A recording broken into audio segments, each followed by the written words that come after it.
Are there any other questions that you or any of the photographers are hearing right now that you think would be helpful for some of our listeners to know about? Any couples that are either planning a wedding or have already planned a wedding?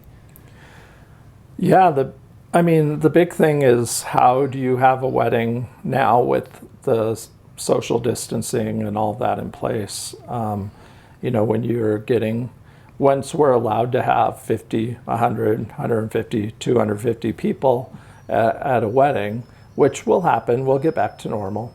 It's just the time frame of that. But when that stuff starts happening, how do you approach social distancing throughout your wedding day?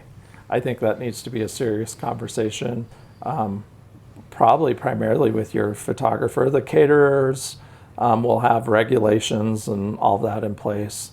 And I'm sure the venue will be very clear about how you handle the dance floor, things like that. But your photographer and videographer become really important as far as how close can you get to your maid of honor or best man, or how do you approach those things? Because as it is right now, if you're coming from separate households, you're supposed to social distance and say 6 feet apart. How do masks come into play?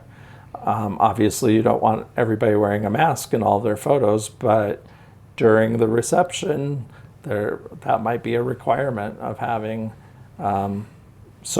proper social distancing and safety requirements in place, that people have to wear a mask when they're moving about a venue. I'm sure you wouldn't be able to do it while you're eating, but maybe for dancing you're required to wear a mask or something. How does that look from a photography standpoint? And honestly, it's all uncharted waters for all of us.